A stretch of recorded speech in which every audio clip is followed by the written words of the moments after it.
Jealous. Yes, it's Christmas.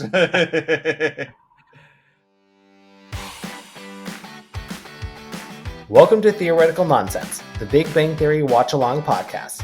No PhD required. We're the podcast that recaps all the episodes of The Big Bang Theory. No spoilers. So hop into your favorite spot. Make yourself a grasshopper And enjoy the ride. Hello and Merry Christmas, Ryan. Hello, Rob. Merry Christmas. How are you doing? I'm doing pretty well. How about yourself? Wonderful. Well, not because it's not actually Christmas, but because we just watched Season 3, Episode 11, The Maternal Congruence. Our favorite episodes, a Christmas. Not well, Christmas episodes. Yep. For any new listeners out there, I'm Rob, and this is my co-host Ryan. We are Theoretical Nonsense, the podcast that recaps, reviews, and deep dives facts from the Big Bang Theory, which we call IQ points. As a reminder to everyone, I've seen the series multiple times, but this is Ryan's first time watching, so we do our best to do no spoilers. And Ryan has been told that he's very similar to Sheldon, so we keep a point tally of how close Ryan is to Sheldon. And that tally is at 81 points, 81 times throughout the series so far. I have identified with somebody else who is not Sheldon, but 83 times I have identified with Sheldon and Sheldon-esque type characteristics. So Sheldon is winning right now. Before we dive in, a little bit of housekeeping. Don't forget to email us at theoreticalnonsensepod@gmail.com. Leave us a review on Spotify and Apple Podcasts, and follow us on Instagram and TikTok. And, if you want to tell some people and share the word about our podcast, go ahead and, we're not going to go up against that. That's perfectly fine. Let people know. Yeah, I guess I won't be upset about that. Yeah. All right, well, no emails, no reviews. So anything to add? No, I think that's it. This is pretty much straight to the episode. Yeah. Right in. Well, this might be a theoretical nonsense first, but I actually want to start with an IQ point. Ooh. So we're just going to do that. Can we do that? You know what? Our podcast, so I will allow it. Allowed. So if this is your first time listening, most people know that I am not the biggest Beverly Hofstadter fan. I really don't like her. I've never liked her. We've gotten some emails for Justice for Bev, a lot of explanations of why she's a great character and why they like her. And I totally understand the legitimacy of that. And I understand why she's a character in this series. And I understand her purpose. I totally get that. But I just don't like her. And every time I see her, it's I kind of just cringe. And I was thinking about it as I was watching this episode, and it kind of clicked in. It was she sees herself and tells the world that she's a renowned professional psychiatrist, and she just takes so much pride into that. But then I was thinking about it, and I was but is she bad at her job? Is she just a terrible psychiatrist because of just the way that she acts?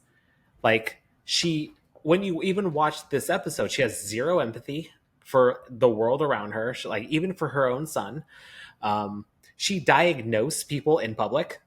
It's what are you doing? Are you just this shitty at your job? Are you just really bad psychiatrist? And it's just the overall hypocrisy of it all, that she just thinks so highly of herself. Where she just says, I'm a trained psychiatrist. It's well, if you're a trained psychiatrist, you should know how to act in front of people. She, in the episode says that she's diagnosed Leonard with narcissistic personality disorder. And I made a comment. I didn't make a full IQ point out of it, but I looked it up, and it seems to identify more with her than it does with Leonard. I thought it was completely bizarre that Leonard was the one who says that he had this personality disorder, because Leonard doesn't seem narcissistic at all, but Beverly certainly does. Oh, yeah. So again, is she bad at her job? And that's the IQ point that I kind of want to just address right from the start. Is Beverly Hofstadter actually bad at psychiatry? And the answer is yes. Short and sweet. Well, Okay, so here's the thing. As much as I don't like Bev and as much as I want to say that she's terrible at her job, she might not be. So I found I cross-checked multiple websites, NIH.gov, verywellmind.com, and psychologytoday.com. And honestly, I may have misjudged Beverly in this regard. Because when I hear that she's a renowned psychiatrist, very well trained, my mind goes to psychologist or some form of counselor. Because every time I hear psychiatrist, I think Frasier. And Frasier is Mm. like very good at like psychotherapy. He's very good at like empathizing with people and comforting with people. So I've always had this association with psychiatrists being that shoulder to cry on. He's definitely narcissistic too, but he's also empathetic, right? He Mm-hmm. does connect with people, and he cares. So that I I agree. That's usually what I think of as well. Yes. But however, psychiatrists are more for diagnosing mental illnesses. They aren't necessarily there for psychotherapy or empathy. But that's not to say that they aren't required to use some form of empathy. But then again, many medical doctors in general just don't. As physicians, psychiatrists are trained to recognize the ways biological processes affect mental functioning. Psychologists are oriented on how thoughts, feelings, and social factors influence mental function. So, being that comforting shoulder to cry on isn't exactly a requirement for a psychiatrist per se. However, many psychiatrists are trained to be empathetic. And I actually found the study on NIH.gov, and it was called Use of Empathy in Psychiatric Practice Constructive Grounded Theory Study. So, psychiatrists are required to use a form of, in quote, empathy with their patients, which they call empathetic engagement. There are three components: relational empathy, transactional empathy, and instrumental empathy. Relational empathy describes therapeutic processes that take place when the psychiatrist and the patient are working together towards a common goal and are comfortable with each other. So, not really quite Bev. I definitely don't Yeah. see her being like that. So, scratch that one off. Transactional empathy concerns discussions and activities that arise when there are differences of perspective between the psychiatrist and the patient that must be negotiated collaboratively for the patient to feel engaged and participate in the treatment. Again, I don't see that going very well with Beverly. She's the type that will kind of just tell it at how it is. Yeah. And then there's instrumental empathy, which describes activities that the psychiatrist carries out, often using advanced knowledge in order to understand what is happening when a patient is not cooperative with treatment or is not engaged in a therapeutic relationship with the psychiatrist, particularly when this inability of the patient and psychiatrist to work together stems from the patient's mental health problems. So I could see her being that kind of empathetic because she would just Mm. assume everyone's crazy and unwilling to work with her. Yeah. So thinking about, again, looking at all these things, it does seem like, well, she should be more empathetic. She should be more like a Frasier. At least that's what it sounds like, at least to her patients. But then it Yeah. clicked in. None of the people that we've seen her interact with are her patients. That's true. So ultimately, she's just a nasty person and a bad mom. I was gonna say, maybe it comes down to she's just a jerk. Yeah. So I will give her credit to her profession. So she Mm. is a trained psychiatrist. She knows what she's doing. She's very intelligent, but she just doesn't know how to act around people. Mm-hmm. And she seems a little narcissistic, so Yeah, she's definitely yeah, narcissistic. But bad yeah. combo. So I am a little curious of what she's like with her own patients then. If she even has patients, because she actually doesn't seem like the type that would actually have her own practice. Yeah, She seems like the type that just does studies and does research papers and writes books. that's kind of what it seemed like to me. That she's not necessarily practicing, but she's researching. That's become her dedication or focus. Yeah. So I will offer my sincere apology to Beverly Hofstadter because I always just assume that she's just terrible at her job. But turns out you're not. But I still don't like you. And I don't need to. Yeah, I don't need to. Well, sorry to all the Beverly fans out there. Again, there's a lot of Beverly love out there. I was surprised with the number of comments we got, like, oh, I like her. Why are you hating on Beverly? I'm like, oh, man. Oh. But again, I understand her purpose and her role in the story. I totally get it. Doesn't mean I have to like her. On to the episode. To the episode. This is Season 3, Episode 11, The Maternal Congruence. Aired December 14th, 2009. Written by Chuck Lorre, Bill Prady, and teleplay by David Ghosh. Directed, as always, by Mark Sandrowski. So we open at the apartment, and Leonard, Penny, and Sheldon are all watching The Grinch That Stole Christmas. Penny says she always tears up when the Grinch's heart grows 3 sizes. And Sheldon gets technical on this and says tears are appropriate. Enlargement of the heart muscle, or hypertrophic cardiomyopathy, is a serious disease which could lead to a congestive heart failure. And Leonard mockingly sings Deck the Halls, fa la la la la la la la la. And I love the planting of that joke seed. It becomes kind of an ongoing joke, right? Yep. It comes back. Well, Penny is shocked at Sheldon's cynicism, but Sheldon actually does like the Grinch. Everything until he gives the presents back, because that's a buzzkill. And Leonard goes on to explain that when they watch Frosty, Sheldon roots for the sun. And of course he roots for the sun, because the sun is essential for all life on Earth, and Frosty is just a hat thief, which he has never brought to account. Which I've never really thought about. I have a point for being like Sheldon here. I've thought about it. I'm like, those kids kind of stole that hat. Like, that magician owned the hat, and they took it. He might not have been a good guy. Beverly is not a good person, but if somebody took her hat, she deserves compensation for the hat. You know, I actually did watch that recently, this past Christmas, because I was trying to get Hunter more into Christmas stuff, or just like watching more of that. Even though he's like young at the time, he was only like a little over a year, so he didn't know what was happening. It was more for me, to be honest. Just pretty colors. Yeah, so I started watching it. I was like, wow, but well, not only did it not age very well, but the magician technically did throw the hat away. Technically, he threw it away, which kind of relieves ownership. Huh.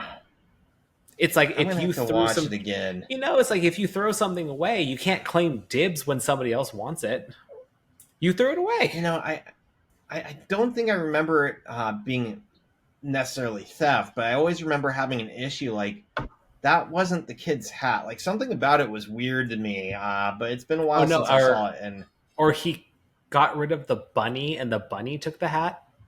Yeah, something like that. I swear, but I remember watching it and thinking, no, he got rid of it. I don't know, but we're not here to argue this, but unless you guys want to, we'll have a bonus episode just on Frosty if you guys want. This is all Frosty all the time. New podcast. But I have to say, I'm not rooting for the sun. I don't like the sun. I get burned too easily, so like I'm there with Frosty. I relate to Frosty, the melting. I feel that.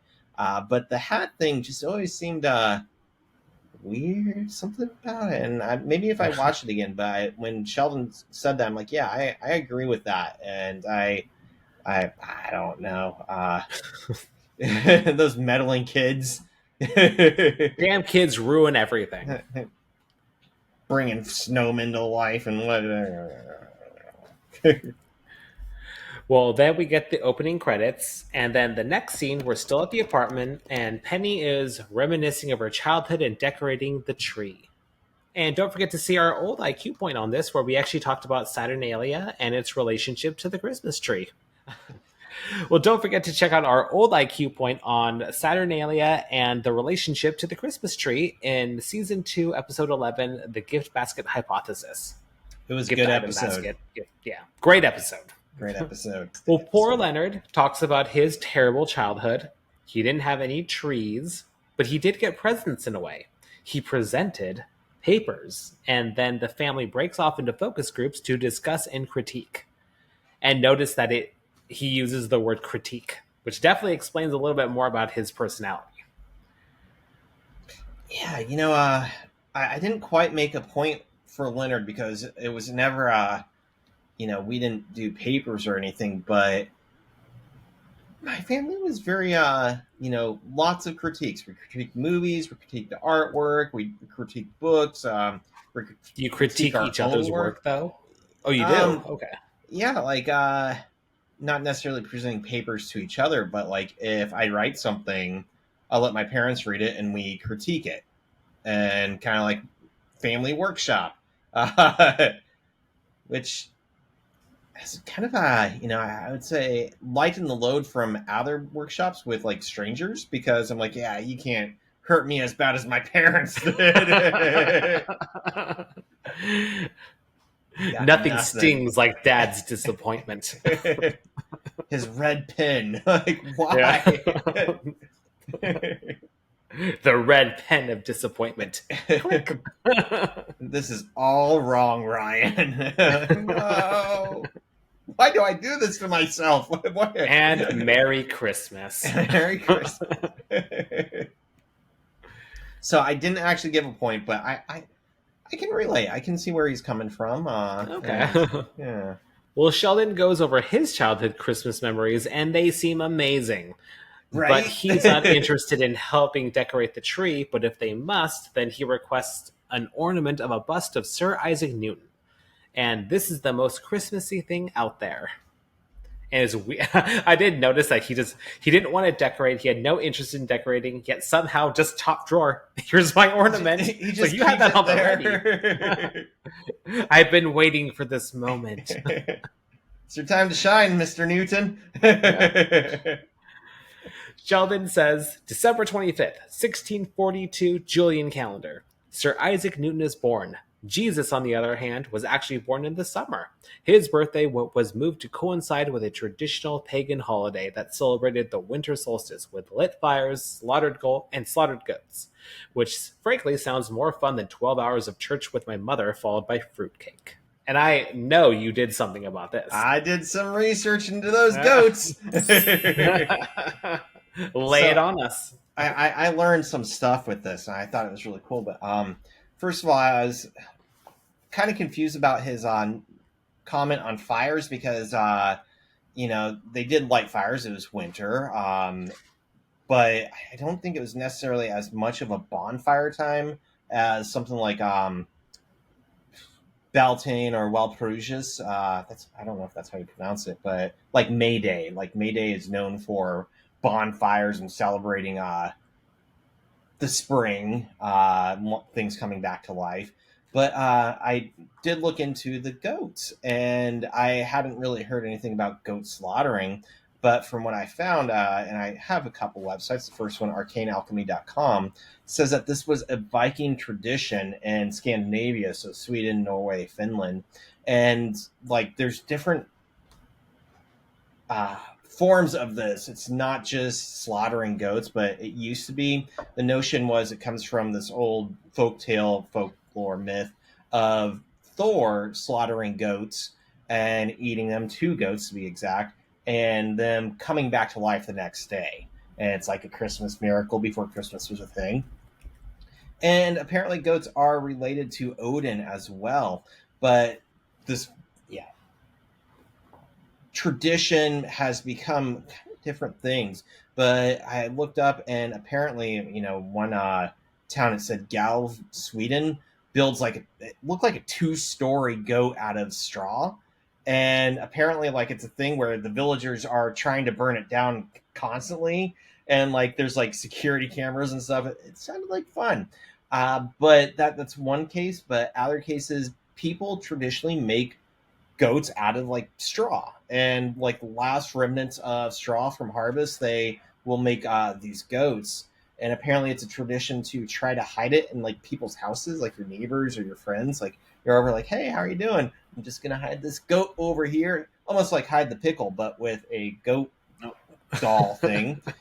there is some, or this is called Yule Hofer, or basically Yule sacrifice. And other things about it, it's also had a branch off where a man in the village would dress up like a goat and go from house to house, and people would either pretend to butcher him, and the next day he would be back out, like sign of rebirth, and the goats being immortal and coming back to life after being butchered. But it also seemed to have some connections to Britain with they called it, I can't pronounce this, wassailing, and I know this from the Merry Lude. And the Merry Lude is where in Welsh customs people dress up as a dead horse and go from house to house, and they speak or they're traditionally supposed to speak in rhyme, and in the rhyme they try to get in and get access to the booze of the house, and the owners of the house are supposed to speak in rhyme telling them why they can't come in because it's an inconvenient standard. So it's kind of like a battle against the wits, or like a epic rap off or whatever, rap battle, but with give me your booze type thing, and you're dressed up as a dead horse. So in this case, the guy's in the dead horse. He is a goat, celebrating the goat. However, what happened was Christianity came in. Like we learned with Saturnalia, Christianity kind of absorbed and vilified other aspects of other religions, and the goat became demonized. Not just here, but we see it in other aspects of things, like the devil being known as having like a two hoofs, right, instead of legs. But we also see this where this demonic Yule goat, we can see where Krampus gets associated with this as well, because Krampus is a goat. And so probably at some point Krampus wasn't necessarily as bad or demon-like, devil-like as what Christianity kind of turned these into. So some interesting connections between these. But yeah, the Yule goat became known as a demon who would come and like hurt kids, and then kind of like back and forth where in some versions him and Santa get along and they deliver presents together. And a few other connections with this. Goats are connected to Odin, but technically solstice is the start of the zodiac time of Capricorn, which is also the zodiac for goats. So we have like all these interconnections, and I couldn't find like exact reasons why these connections happen, but like who knows exactly. Folklore just kind of does its own thing. But I thought it was really cool that zodiac's even getting brought in. And then I also found, what else? That when the new season starts of harvesting and planting seed, that those little dolls they make, if they don't burn them, oftentimes they would like tear them up and put them back in the ground. And it was this notion of the spirit from last season's crops are getting preserved in this little animal effigy. Sorry, and then getting planted back into the ground. So it's kind of like a rebirth of the crops and kind of good luck stuff. But again, some interesting going around of Viking mythology, Odin and the goats being good luck, immortal, signs of rebirth, to gift giving, to vilifying the goat, and onwards to hiding the goats in houses, and kind of a small glimmer of what it used to be. But I think I'm going to make some goats this next year and start hiding them at people's houses. Some straw just goats, break in and start like, this is my goat, and a rap battle. And a rap battle. So that was the goat IQ, and I loved learning about that. That's really interesting. I had no idea. I mean, it's interesting because like now that you mentioned, and I didn't really put a lot of thought into it, but yeah, goats were always like this weird symbol of like the devil, and I never really knew why. So you actually captured that very well. It's weird that goats became the symbol of the devil. but yeah, it's because of Christianity twisting up, like other religions so they could dominate. And this kind of and like to kind of piggyback off what you said, I actually did a similar IQ point, but a lot less goats.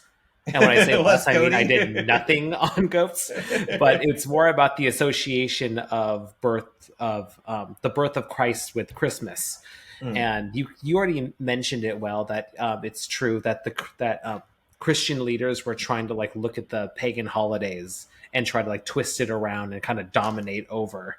Mm. And I actually did find some information about the bonfires, that they actually did do a lot of bonfires, because most people were honoring the sun god. So Mm. then, to give him strength during the winter seasons, they lit a lot more bonfires. And then the church leaders kind of just came in and swooped in to try to Christianize the pagan celebrations. But for the most part, they actually kind of failed. And that's actually why Christmas is like this interesting hodgepodge of all these different cultures. Yeah, part of it was they understood that it's easier to pull in aspects about the religions instead of just vilifying them all. Because if you tell somebody like you can no longer do this tradition that you've always done, your father's always done, like you can't you can't erase stuff that easily. But you can Mm-hmm. say, okay, you can kind of keep practicing that, but do it in our church and we'll be okay with it. Like that's a lot easier to do. Yeah. You end up with a lot fewer dead people too. You have to do fewer executions that way. Body count was getting a little high. Yeah, not that I've ever attempted to erase, like, but Well, Sheldon wants Newton at the top of the tree, and this request is quickly denied by Leonard. And Sheldon just says, "I understand. You dispute Newton's claim that he invented calculus, and you want to put Gottfried Leibniz on top." And Leonard sarcastically says, "Yeah, you got me. I'm a Leibniz fan." And I looked into this on who this oh, is and who is the true inventor of calculus. Did you do anything on this? I didn't. I remember them saying it, and I got so excited about the goats that I completely I overlooked just it. forgot everything else. I'm I like, didn't even watch goats. the rest of the episode. There was more. I thought it ended there. Shit. Well, I found this on worldhistory.org, calculus.dvi, wisc.edu. And then I also found an article on WordPress, which is not the most reliable source, but you know what? I did find some like matching information, so I'll throw it on there as a source. I feel like if it matches and it backs other stuff up, it's worth mentioning it because I have a Yeah. WordPress article later on that matches like two other articles that I looked at, and I'm like, I think it's worth mentioning. So, Yeah. Huh. WordPress. You have not failed us yet. and to be fair, the article was by me, but whatever. And the other article was by me. Yeah, but it was great information, if I Yeah. made it up or not. It's about goats. It's goats. Well, Gottfried Wilhelm Leibniz lived between 1646 and 1716. He was a German polymath who became well known across Europe for his work, particularly in the fields of science, mathematics, and philosophy. In the 1670s, he discovered the differential calculus, a mathematical tool for calculating curves and their areas. But someone else, rather famous, thought he had not. The British scientist Isaac Newton, who lived from 1642 to 1727, involved himself in a long running feud with Leibniz, accusing the German of plagiarizing his work on the calculus. In reality, both men had developed the calculus independently. Most historians consider Newton to have got there first. It was controversial because Newton did not publish any of his work until 1693, but Leibniz published in 1684. Leibniz was accused of plagiarism in 1699. The dispute between Newton and Leibniz went on until the death of Leibniz. It is now believed that both developed the theories of calculus independently, both with very different notations. It should also be noted that Newton actually developed his fundamental theory of calculus between 1665 and 1667, but waited to publish his works due to the fear of being criticized and causing controversy. Many mathematicians believe that Leibniz's version was superior. The favoring of Newton's calculus significantly held back mathematics in Britain. So then I had to look up this, like, how did that happen? That he actually did make the calculus, but it was apparently inferior. So this took a little bit of looking into because I didn't really understand what they were getting at. Yeah. But because Newton's notation is far more difficult than the symbolism developed by Leibniz, today the universally used symbolism is Leibniz's. So at the end of the day, Leibniz won. He's the winner. Yeah, so he should be on top. Yeah. And Newton doesn't even have a cookie named after him. Nope. A little town in Massachusetts. Yeah. Fuck What off. good is Newton actually for? He's just a disappointment. Red pen. Red pen. I'm critiquing you, Newton.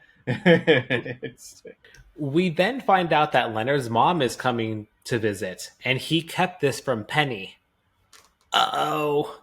Insert drama. Dun, dun, dun. Well, Sheldon interjects and lays it all out. That Leonard is embarrassed to introduce Penny to his mom as his girlfriend. He says that her greatest achievement is memorizing the Cheesecake Factory menu. But it's really big. There are 2 pages of desserts. And Leonard just piles on. He just says, I know, and those specials, they change every day. And I love this part that Penny just says, you know what? It's lame when I say it. It's just ridiculous when you pile on. That was a good additional comment. Like, just, no, Leonard, no. Yeah. And then we get the big reveal that Leonard actually never told his mom about Penny.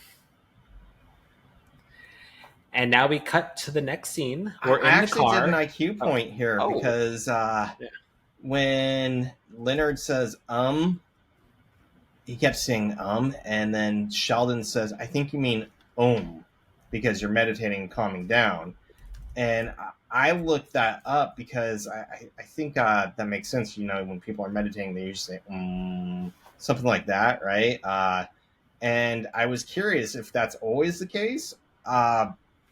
And what I found was shocking. Okay, not as shocking as the goats, but still. So apparently it's true that is a traditional word for meditation. I thought it was just something people said, but like it is supposed to be really meaningful. And I found this on the National Library of Medicine. Apparently, is important because it's a primordial sound from which other sounds emerge. Basically, it covers the whole process of articulation. Like it covers other vowels, and as we start to say A, U, E, is kind of part of all that, I guess, or that's what the National Library of Medicine was saying. And there's this connection because it is such an integral part of speech and articulation that it suggests this connection with the absolute. Like it almost becomes like a godlike syllable. And syllable, yeah, that's sound. And yeah, also it connects with what it says. It sounds kind of like a gong or like a chime. So there's some connection with that sound of music. But I found an article by Teles, Nagarthina, and Nagendra. I'm probably butchering those, and I apologize. They did a test on people saying verse, I believe, 1 in 1998. So it's a little dated, and I couldn't get all the information, or maybe they didn't figure out like why this happened exactly. But according to this, they had multiple groups. And one was saying and one was saying one, apparently. And both groups, as they meditated, saw signs of lowered heart rates, lower respiration rates, and kind of like the typical benefits of meditating that we know and love about meditating. However, there was one difference that as far as I could understand, and if anybody looks into this and says, Ryan, you got it wrong, let me know, because this is kind of dense medical stuff that I was having a hard time with. But apparently those who repeated saw a decrease in skin resistance levels. And I had to look into what that meant. But basically what I understood was that skin resistance is, or also known as cutaneous peripheral vascular resistance, the resistance between our skin conducting electricity or passing electricity on, and these are usually monitored with electrodes. And if you think of like a polygraph test, how they hook you up to all these electrodes, they're monitoring like electricity through our skin. And so for some reason, those who meditated and said Om saw less of that, which kind of suggested that they were altering their mental states positively as well, not just lowering their heart rates and breathing rates, but actually their mental states were changing compared to the people who were saying a different word. And I couldn't find a reason for that or what exactly that entails, but it was apparently a difference. And uh, some people were suggesting that maybe it was because there was a significance in the word Om, and like I mentioned before, that it is like supposed to be a connection with that absolute and divinity almost, and being like the beginning of speech and most important part of articulation. So like all these conscious, subconscious parts of this syllable being so important to humans. But also, what was interesting is they compared it to other studies, and apparently, people who were reciting mantras and prayers, like basically those who were praying or doing Gregorian chants, it seemed like, or even rosaries, had similar reactions, especially when they were doing these prayers at similar frequencies. So Om is, I couldn't find anything suggesting that it is actually part of a religion, but it seemed like it had significant similarities to people practicing religion. Interesting. So Like for what that's worth, when he says and if he's meditating, Om is technically, you're going to get further if you say Om while you're meditating. maybe it just like relax. Like there's something in the way it kind of comes off that is more relaxing, The and that's probably why they're vibrations or seeing like, something. Yeah. and that's why it's like it's altering them physiologically. That's kind of what it sounds like. Mm-hmm. Ah, it's interesting. But then again, it got me thinking. It's like maybe that control group that did the saying the one, they're not used to saying it, so that it is actually raising their blood levels. Yeah, like what the hell am I saying? I'm Why not, am I saying this? like, why am I saying this? I actually have to. I'm trying to say "ohm," but they're making me say "one," so I have to think a little harder. You're gonna have to say goat for this one. Just while you're Oh meditating, wow, say they're very goat. relaxed now. Oh man. Wow. Goat. I just released my bowels. Wow. I'm so relaxed. Goat. Goat. So now we're in the car, and Beverly is there. And Beverly. Sheldon rode with them, and she thanks Sheldon for coming out, but not Leonard for driving. We learn that Beverly and Sheldon have been in contact this entire time, and Sheldon actually gave her notes on a paper. She was disproving quantum brain dynamic theory. Then we find out that Sheldon sent her flowers after her carpal tunnel surgery. Neither of them like flowers, but you know what? It's the social convention.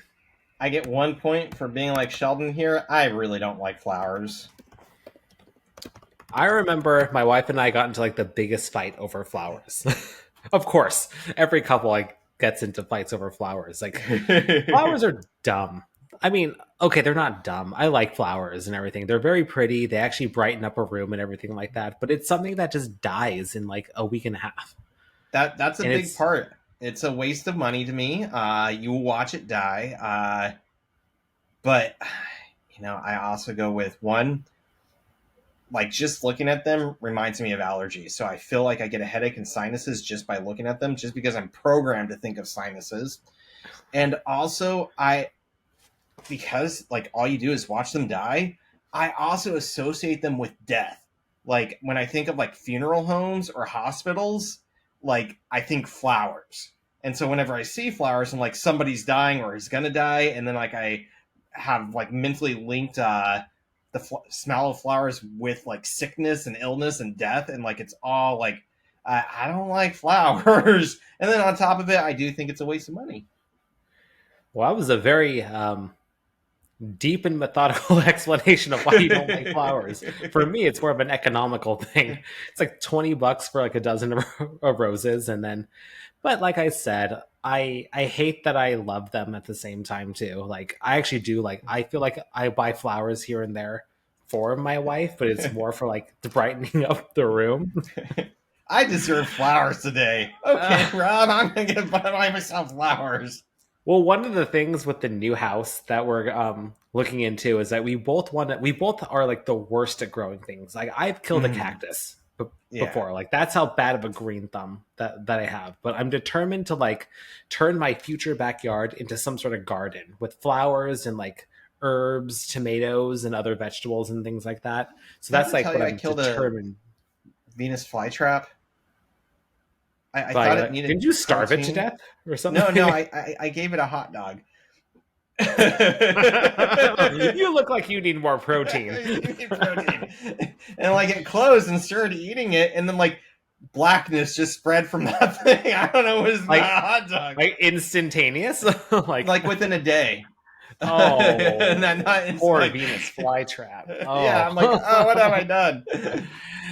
But I want to get into gardening. It's something that like it just seems therapeutic. It seems nice to actually see like the fruits of your labor, like literally, like you'll actually see it grow and everything. And It would be nice to have some like fresh spices and herbs like from your own garden, because those get pricey from the store, and if you're able to just it's crazy. Like that shit's like a weed in like a lot of areas. Mm-hmm. But yeah, but for the most part, flowers are dumb. Although for the weird part, I like lavender. I love lavender, which is like technically a weed, and like it grows in like desert places. Like it thrives on bad weather. So, I mean, like hot weather, dry weather. So like I don't know why I like lavender, but it's the only. I love lavender. I love the color. I love the flower. I love the way it tastes. Like, I love putting it in baked goods. Love it. It's a lovely, lovely plant. Yeah, so I should grow that. Yeah, Yeah. It was pretty much a weed in Washington, like when I was there. That and blackberries. It drives me crazy that blackberries are $3.99 a pound when it's like a fucking weed in Washington. To be fair, they are hard as hell to pick. They are prickly little bitches. Yes, they are. Ooh, they're so worth it though. Yeah, they are. I can say too with lavender, they keep they're supposed to help keep like mosquitoes away too. So they're all around. Is it gonna keep away the lantern flies? Ugh. Yeah, you guys did you hear about the lantern flies that my area had in the last year? They're like these giant. They're basically like they're like somewhere between like a moth and a cicada. Like they're like these large bugs, huge wings, super like hard shell. Like they're hard to kill too. And like we kind of just this area, like Pennsylvania and Ohio, just got infested with them last year. And they're coming back. Like that's the fucked up part, is like it's a species that kind of made its way to our area. And now it's like, well, they're kind of just here to stay now every year. They're kind of like, it started last year and they're already anticipating them this year. So what gets rid of those? Lavender. Is lavender going to get rid of them? You should find out.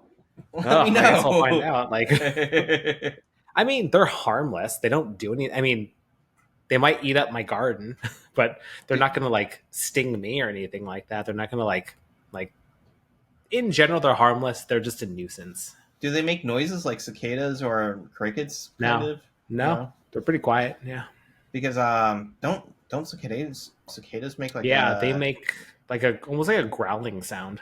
Yeah, it's kind of weird. Like louder than crickets. Like in the middle of the night in the summers, it's just loud. It is so it's loud. Loud.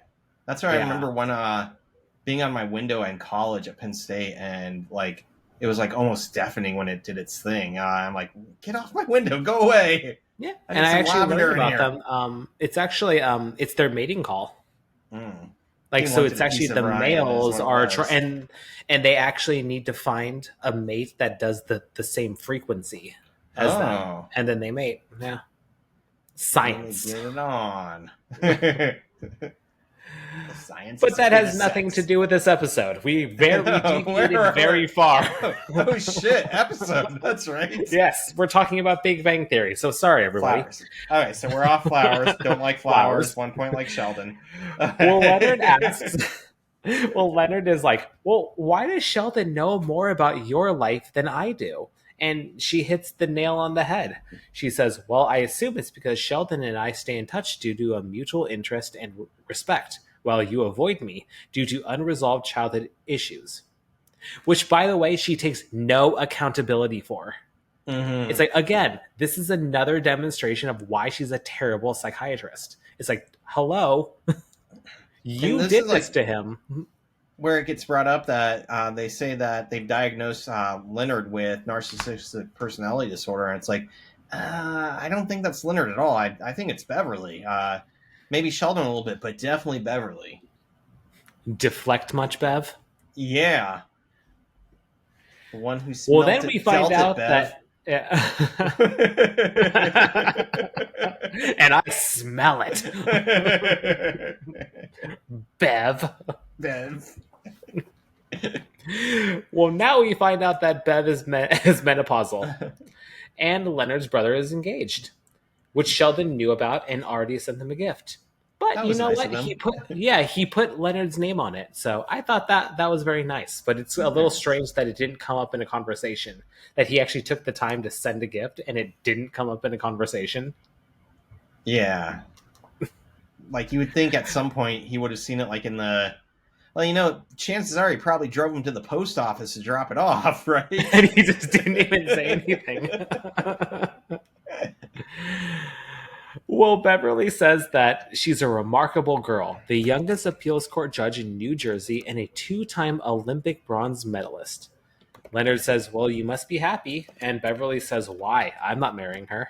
Which is, I like that. She asks if Leonard is seeing anyone, and Sheldon starts to talk, and then Leonard says, no, not now. And Beverly knows that he's withholding information. And again, another reason why I brought up the pre-show IQ point. She found a way to brag about her profession, yet somehow it feels like she kind of sucks at it. Mm-hmm. It's like, do you know nothing about humans? Like, again, she knows like the more of the biological sense of it, because that's what psychiatrists are all about. It's the psychotherapy that she's like just really terrible at. The bedside manner type stuff. Yeah. I get a point here for, I just went from the flowers to 1 point for being closer like Leonard. I don't really have relationships like Sheldon does with Bev, but my mom keeps in contact with quite a few people. She's like talks to my ex-wife, her sister, like my ex-girlfriends. Like my mom like has all these like relationships, and every now and then like I hear from one like, oh, how's your mom doing about this? I'm like, I didn't know my mom was doing that. Like it's a weird experience, but they're all grown up, so I'm glad they still have relationships and friendships. But you're still friends with your ex-wife, so yeah. But my mom's not allowed to be, but she is. No, it's very nice when nice. That happens. It's nice when like your mother is still like. It means that she's still a good person. It really means that you're the villain of the story. But right? your mom has to hang out with you because you're her son. I'm the bad guy. You are. It's all making sense now. Yeah, you look in the mirror and all you do is see a goat. It's just the greatest of all time goat. I'm the greatest of all goats. I am the goat. I am the goat. Well, now they're back at the apartment, and Beverly asks if Howard and Raj have finally admitted their love to each other, which I love. I love that part, but at the same time, I was thinking, why are you talking about this? Like, you're not their I mean, again, before I did this research point, I thought that was like bad bedside manner. It was unprofessional. It's like, why are you diagnosing people in public when they didn't even ask for it? Yeah, and if it's something like homosexuality where you're pulling them out of the closet before they're ready, like that's really really taboo. inappropriate. That's Yeah. inappropriate. But again, they're not her patient. That's So true. she's just a nasty person. I And like this is Howard their only says, scene too for the whole episode. Like, they're there yeah, just to get harassed by Bev. yep. I don't know why they're even there. It's like, well, Howard says he has a girlfriend now, but she's out of town because her grandma died. And it's like that classic, like, elementary school, like, or middle school, like, oh, I totally have a girlfriend. I have a Canadian girlfriend. She lives in Canada. She's in Canada. It's like, oh, really? Really? He has a girlfriend. Oh, so your grandma died, huh? Okay. Mhm. And then Howard is just like really like laying on, no, tell her, Leonard, tell her. And Leonard just like being a little dick is like, oh, totally. He totally has a girlfriend. It's a girlfriend. And then Raj tries to whisper something into Howard's ear, which again hurts their case. I don't want your lips in my ear. And now Penny enters, and Beverly remembers Penny and asks for a follow up with her relationship with her dad. Apparently, he sent her a catcher's mitt and a football for Christmas. So, not so great. And then Howard overcompensates, and he says that he's great with her breasts. And then he gets called out on the overcompensation. I think that was And funny then- because I think he does have some overcompensation. He's not gay, but I'm not sure. I think there is some overcompensation for maybe him feeling like he's less adequate. We've talked about this before with Howard. Yeah, we've talked. It's very on point with his character, with his Yeah. character design. Mhm. And speaking of fathers, Beverly is divorcing Leonard's.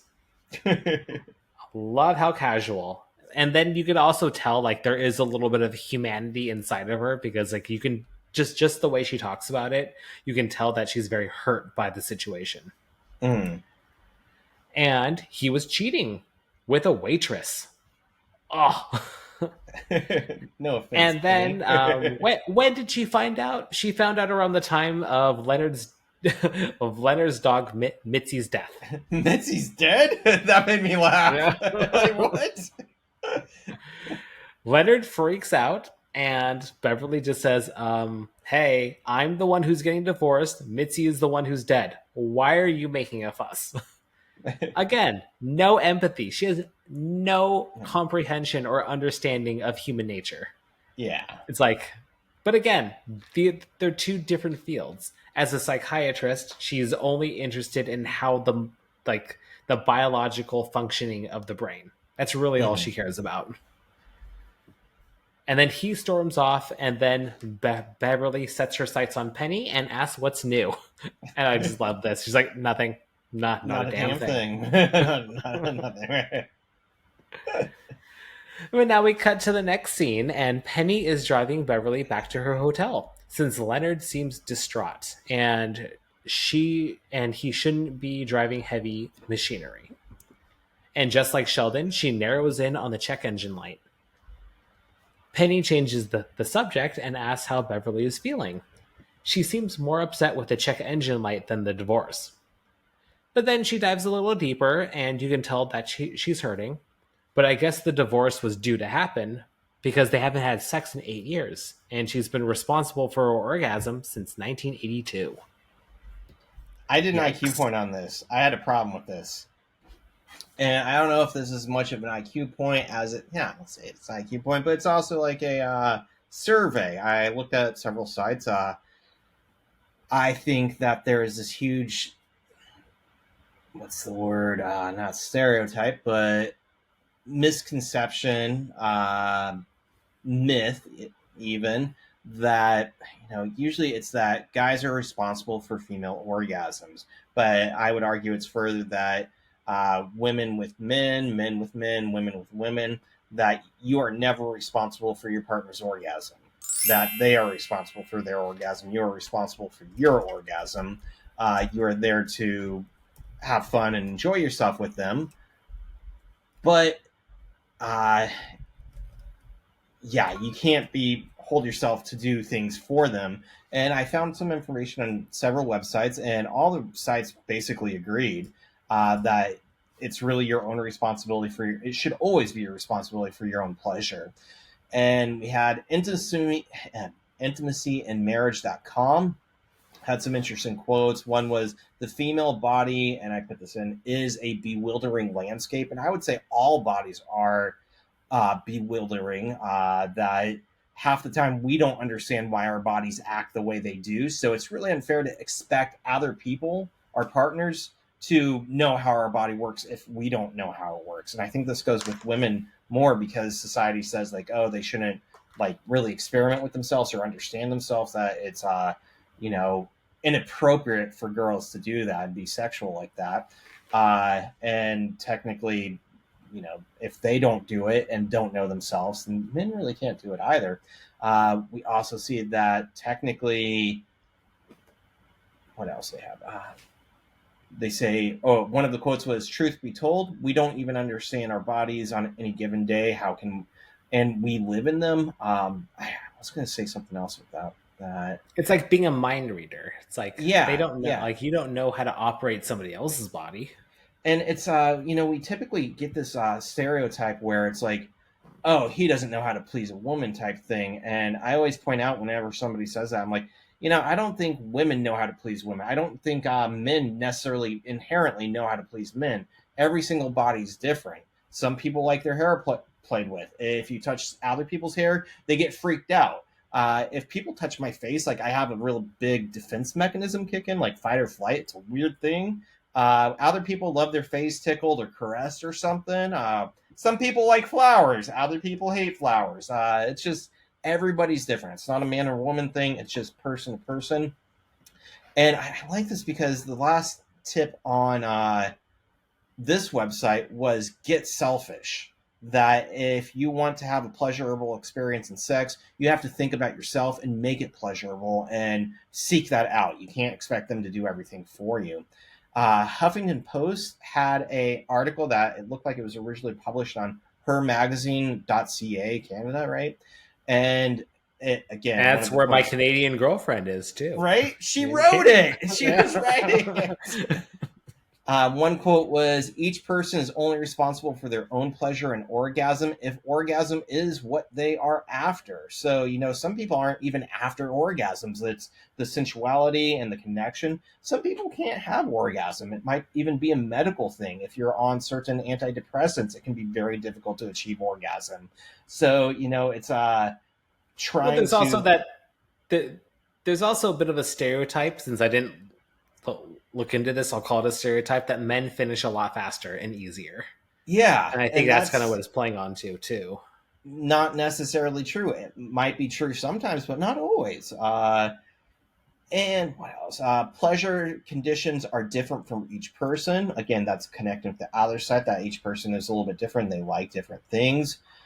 Each person needs to figure out obstacles in the way of their pleasure and figure out what to do with them and what they like. I like this article because it did talk about obstacles, but not necessarily just in the bed, but like how things can be on our minds. And if we're not really in the mood, well, why are we not in the mood? Maybe it's because we have a list of chores to do. Well, if the chores are on your mind and you do try to have sex, they're going to be on your mind in bed. And if they're on your mind, it's going to be that much harder to enjoy yourself and climax. And you can't expect your husband or your partner or your wife or whatever to know that's on your mind and to just suddenly fix it for you without you saying anything or dealing with it. So I like that. That's not necessarily even a physical thing that men have to be able to touch women in a certain way, but it's like a psychological thing. And then we had sheknows.com by a pseudonym Mouthy Mandy. But she writes about this as well and states orgasms are hard work, and they're even more challenging, or at least a new challenge with another person. So again, if a woman is having difficulties orgasming, or even a guy who's having difficulties orgasming, again, why would they expect just this new person to come into their life and magically make everything happen? Probably because romance novels and Hollywood movies make it seem like everything's perfect, and the bedroom is not a perfect Hollywood movie. And I like this Is it website like also. statistically like the first time that people like are intimate with each other, only one or none of them have an orgasm? I think so. Like there, I saw that statistic somewhere. And I'd like to look into that because, again, with the obstacles, it is awkward undressing in front of somebody new and like mingling like that. It's awkward, and so we get in our heads a lot, and it's not just the other person has to fix everything. And yeah, if it is great sex, it's probably because each partner is doing their own thing and being like communicating and making it work. Uh, I like this website backs it up and like specifically says the trick is to be selfish, just like the previous website says. Don't think so much about the other person's needs. Uh, dem- yeah, be demanding. Tell them what you want. Think about yourself to make it work for you, because if it's not working for you, then it's going to be awkward for both of you. I also says be confident and take your time. That if it takes you a while, that's fine. Some people feel like they have to finish right away. And I think there is an issue if one person finishes that people often think, oh, sex is done. But it doesn't have to be. You can keep like, being intimate, I would I suppose. think it's just being be considerate. Be considerate. Don't be like Bev, right? So I'm guessing Yeah. she was probably part of probably the majority of the problem in the bedroom if she treated her husband like she treats other people, right? I like the recommendation here is to pretend you're in a porn movie and give yourself permission to take the time. That in porns they just go on and on and on, and if you're able to do that, relax a little bit with it. Um, yeah, it says find out and talk about what you like. People are not mind readers. And then I like one of the last suggestions on this is never fake it. That if you fake it, you're setting up bad prerequisites. You're basically rewarding incorrect behavior, and you're not confident enough to tell them what's going on and what's wrong and what you do like and don't like. And so they're going to think, oh, this is what works, and they're going to keep doing it. And then, trying to break that habit is going to be a whole nother can of worms. So from the get go, focus on yourself. Know that orgasms are your own responsibility and that you need to be proactive and communicating to figure out what you like and have it get done. So, anyways, that was my rant because I have a problem with her saying I was responsible for my own orgasm. Like, in a healthy relationship, you're probably both, should be working on that. It's not his responsibility. I can't imagine anybody being in a positive relationship with Bev. Yeah, right. I'm just I'm curious. sure. I'm sure her husband, Leonard's father, was deathly afraid of her. I'm sure.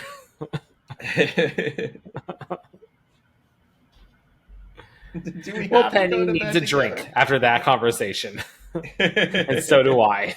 Yeah. Well, now we're in Leonard's room, and Sheldon is trying to comfort Leonard.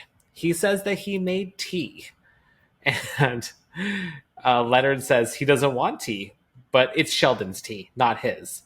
And it's a Nice. conversation starter. It's like, that's a lousy conversation starter. It's like, well, we're conversing, so checkmate. It worked. Fair enough. Yeah.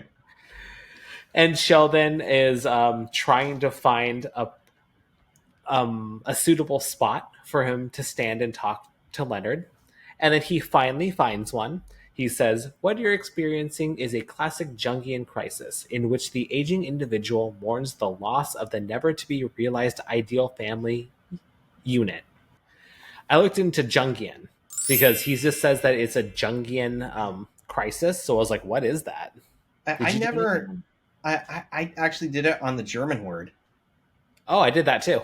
Yeah. But not on, like, I always get confused, like, is it Jungian or Jungian, because I hear like mixes, but it's the same psychologist who came up with expanded on Freud's work and came up with what became the Myers-Briggs personality test, right? Is that right? I don't know if he created this, but He didn't create the Myers-Briggs test, but his research and personality oh, discussion okay. went into influencing it, which it's been disproven and stuff. But like he had a lot to do with trying to figure out why do we act the way we do type stuff, and Yeah, I think he had a lot to do with sex too. There's a movie with what's her name, Keira Knightley, and I can't remember the movie, but if I remember correctly, she holds her poop in because it feels good.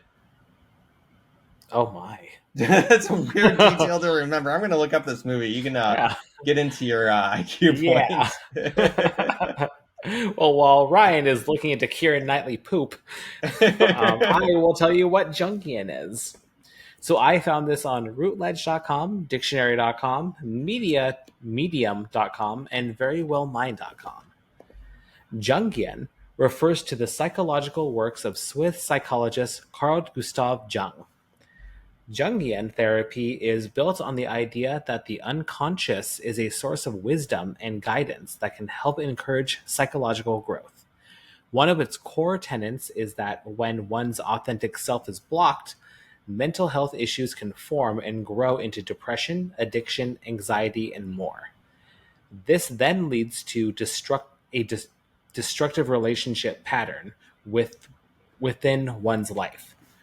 Treatment is unique to the specific individual being treated and strives to have the client dig into the deeper, sometimes darker, elements of their mind to find their true self rather than who they present to the world.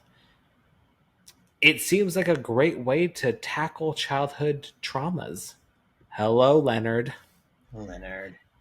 And to provide Jungian therapy, you must be an official Jungian analyst, and practitioners must complete a training program approved by the International Association for Analytical Psychology. Many of Jung's studies involved the detailed examination of those psychological factors that typically precipitate the disruption of midlife, meaning the midlife crisis. And that's Jungian. I'm curious if people want to chime in if it's because it's Jung, but sometimes I hear Young, sometimes I hear Jung, and I'm not sure. The movie is by David Cronenberg, and it is called A Dangerous Method. It stars Keira Knightley, Viggo Mortensen as Sigmund Freud, Michael Fassbender as Carl Jung, Sarah Gadon is in it, Vincent Cassel's in it, but basically Carl Jung meets Keira Knightley's character and starts treating her. But if I remember correctly, they start like an intimate relationship, and he's kind of using sex to treat her. And it does come up, at least, maybe I'm making this detail up, but the poop detail is in there. I'm like almost 99% sure that it talks about that stimulation being a pleasure mechanism for the brain or something. And that's like the only thing I remember from that whole movie. Wait, so it's based on a true story then? Yeah. Oh, so Jung is a very inappropriate psychotherapist then. But so was Freud. Freud and his mom. Wow. No, it's just mommy issues. Yeah. Well, you did some research on that German word. Yeah, all I found was really that it is a real term. It's Weltschmerz, is that right? Yeah.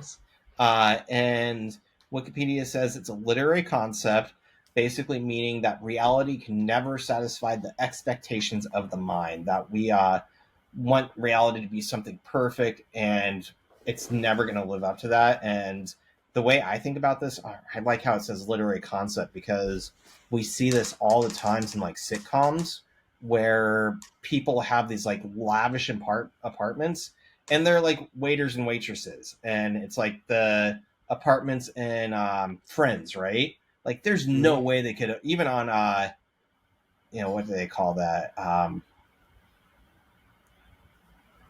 where the price was frozen because it was like a fixed. No, it wasn't. It was like, I know what you mean. Yeah. Yeah.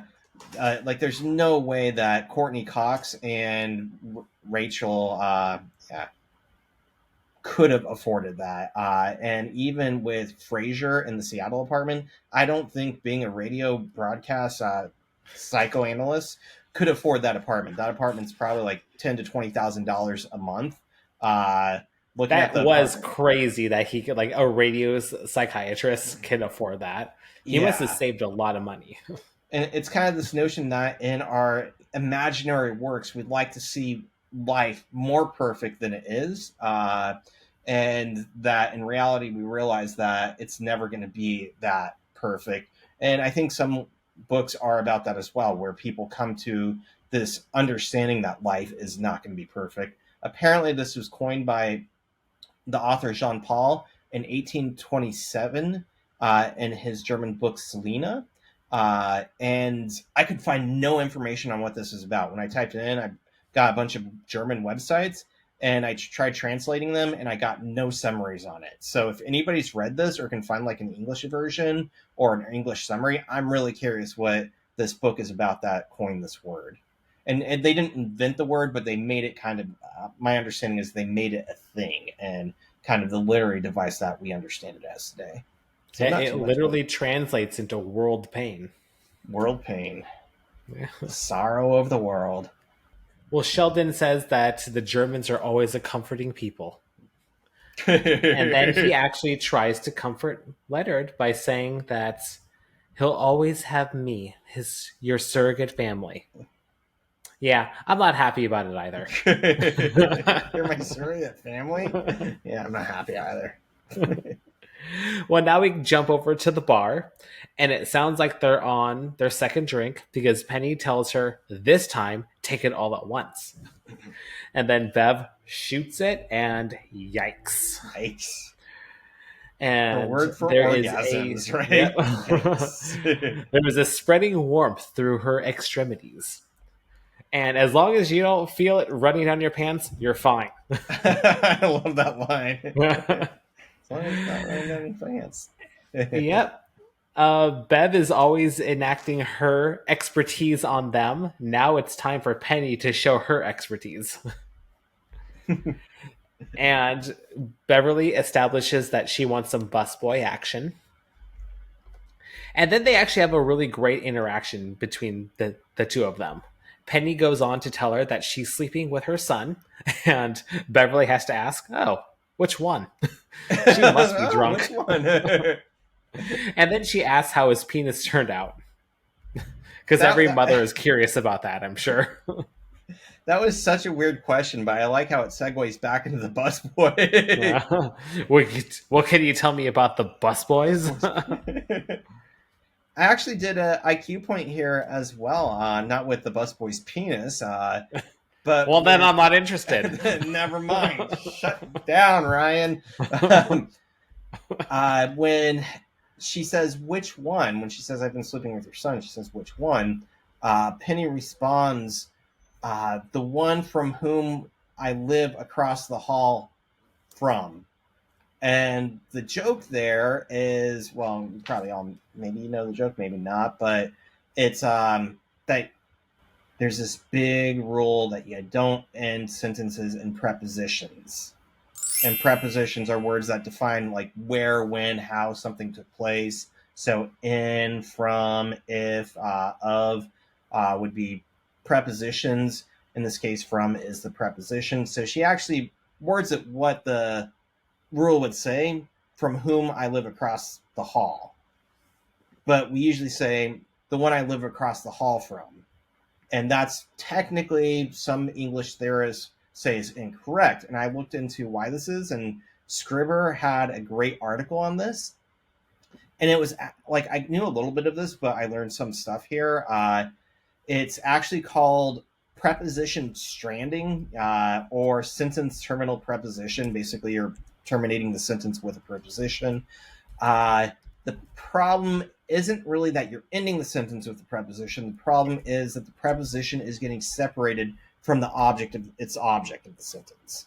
And so basically it's moving to a different place, and it sounds, we use it all the time, so it sounds fine to us, but some official scholars, writers, I don't know, say it's incorrect because it sounds weird. And it sounds weird because, or like they say it sounds weird because in Latin, it's impossible to separate the preposition from its object. Like, it can't be done. English changes things around.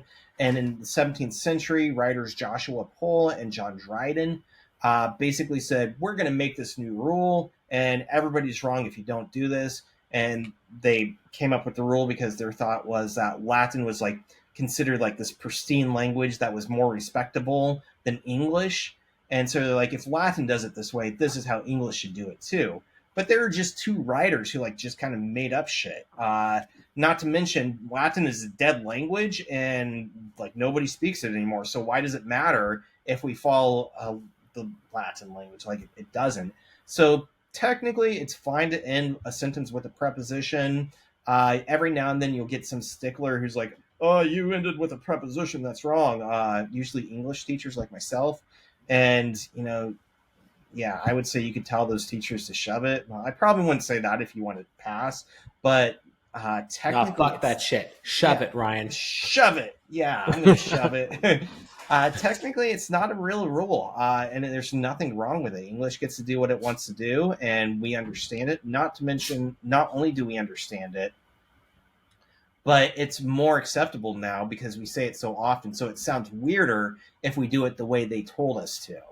And again, that's why Penny's drunk and she actually says it correctly the first time, but then it sounds so weird that she said it that she adds the from at the end as well, and she's making it incorrect. And the whole thing is, just say what sounds right, I guess.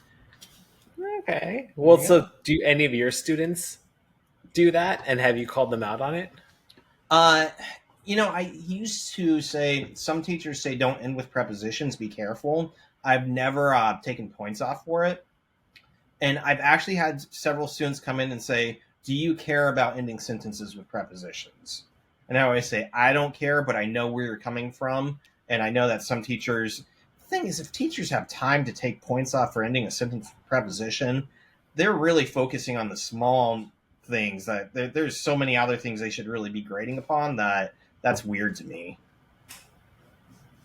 Okay. Like if they use periods or divide paragraphs. It's always nice when they have more than one sentence. Some of the major things. Yeah. You spelled your name right. Good job. At the end of the day, if the student knows what a preposition is, bravo. That's all I care about.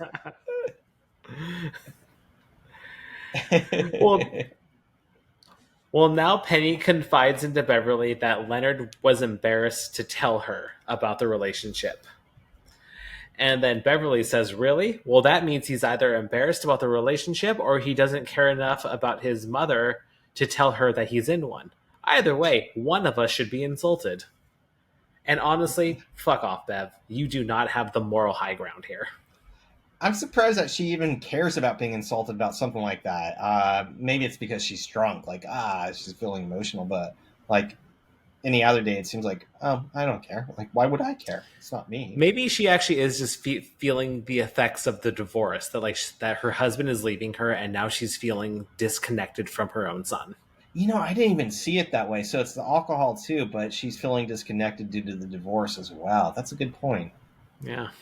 I literally just thought about that. I didn't. Yeah. As we're talking about it. You sound so smart, though. Yeah. It's the booze talking. It's the booze. Well, then Beverly goes to slip the bus boy her card and grope him at the same time. Yikes. Yikes, yeah. And now we're at the apartment, and they burst in and call out Leonard. They're drunk, and it's a good thing that they're drunk. Otherwise, why would they go to Del Taco? They have a nice heart-to-heart, explaining that both of them want more of a mother-son relationship. She hugs him and pats him on the head and then shoos him off to bed. And there is a warmth in her heart. Very similar to the Grinch that grew his heart 3 times. So a nice little touch, a little full circle moment there. And then Penny says, that's just the Del Taco. That's just the Del Taco. I have to say, I love Penny's statements when she bursts through the door. She goes, your mommy wants to talk to you. Yeah. And like, you're in trouble. She just pulls it off so well. Made me laugh. You're in trouble. Well, then out comes Sheldon, wondering why Leonard is banging his head against the wall. And Beverly just grabs him and lands that smooch. And nope, she'd rather have a busboy. That was great. Like, it's funny that happened, but the fact that she's like, nah, it's not doing it for me. Yeah. Well, now we're back in the car, and all four of them are in the car, dropping off Beverly to the airport. And once again, she thanks Sheldon for taking her to the airport and has no time for Leonard's need for approval. And just like that, she's back to normal. She apologizes to Sheldon for the kiss, and he blames Penny. And so does Penny. Bad Penny. I blame Penny. Beverly says he wants Leonard to take very good care of this young woman. And Penny thanks her, and Beverly goes on to say she doesn't have much in the way of career prospects. Don't make her responsible for her own orgasms as well. And this leads Leonard into saying, remember when I was complaining that you don't communicate with me enough? Yeah, I'm over it. And then, I have to... Oh, sorry. I was going to say, fa la la la la la la la la. Wraps the episode up like it began. Yep. Do you think it undoes everything the episode creates for him to say he's over complaining about it and her acting more like herself, or do you think things have actually changed? No, I think it undid everything. Yeah, it kind of made the whole thing pointless. That kind of pissed me off. Like, part of me was like, they were just saying that to say that, and maybe things have changed. But I don't like seeing like all this progress just for it to revert the next day. That's too easy it's a cop out. Well, I won't give you any spoilers. Oh. Or did I just give you a spoiler by saying that? You did. It's all ruined. Bad Rob. Bad Podcast Rob. Over. I know too much now. Well, that was the episode. It was our Christmas episode. I don't think it was as good as last year's. Because it didn't have anything... I mean, besides the intro or like the cold open, I guess it's not really a cold open because it related to the actual story, but that was like the only Christmassy thing. And the fa la la la la. Yeah, it's like they didn't even show like a Christmas dinner. They didn't really show any exchanging of presents or anything. Like, did Beverly even give her son a gift, or was she just there? Did like, even the meal they did eat was like spaghetti, wasn't it? And it's like, it's Christmas. Yeah, they like had takeout spaghetti, and like I thought that was odd that like they went to takeout to get spaghetti. Like, you can make spaghetti at home pretty easily. Like, get lasagna or something. Alfredo. Well, sometimes the restaurant's better. That's fair. But they had like this big like aluminum dish of spaghetti and salad and breads. Yeah, I'm like, that's not very Christmassy. Maybe it is. I don't know. Well, I guess it was the beginning because like they it did air at the beginning of December, so theoretically how these shows go is like the day it airs is the day of the story. Mm-hmm. So it wasn't technically Christmas yet. Probably. Rob, but it's Christmas every day. You can't change my mind. Okay, sacrifice some goats in here. Light a bonfire. I kill 2 goats every day. It's Christmas every day. Still waiting for them to come back to life. Well, yeah, not the most Christmassy episode for the Christmas episode, so I'm sure you're disappointed by that. I was a little disappointed. I enjoyed it. I liked a lot about it. I love the GOAT IQ point, but compared to last year's, it was under par. Stella, want to come say hi? Hello, Stella. Hello. There we go. Say hi, Stella. That's Ryan's replacement. Oh. Okay, you don't want to be up here. All right. Bye-bye. Well, now we have the vanity card, which I got super lucky on this. You got an easy one. It's a picture. It's a picture. Chuck Lorre Productions number 272. It is a picture of 2 people. One is a homeless person, and the other looks like a college graduate. The homeless person says, It's captioned "A World Without Sitcoms," and then the college graduate has a caption "A World with Sitcoms." Um, and then it just says, "Is this a great world or what? Happy holidays from Chuck Lorre." Little weird, but okay.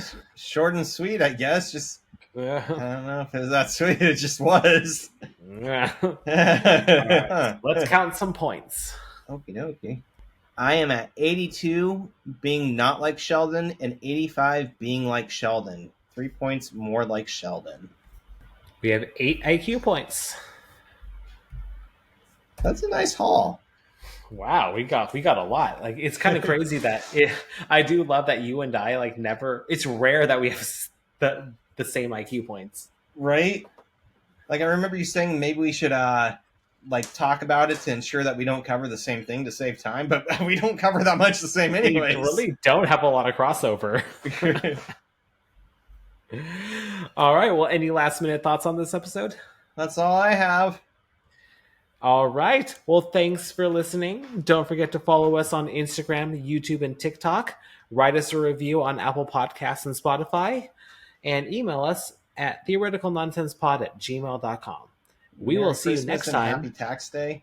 Well, we're by the time this airs, we're well past that. We're closer to Christmas then. Yeah. Well, we'll see you next time when we talk season 3, episode 12, The Psychic Vortex. Great episode. Oh, man. This was Theoretical Nonsense, the Big Bang Theory watch along podcast. No PhD required. Our intro and outro music is by Alex Scroll. Thanks for listening.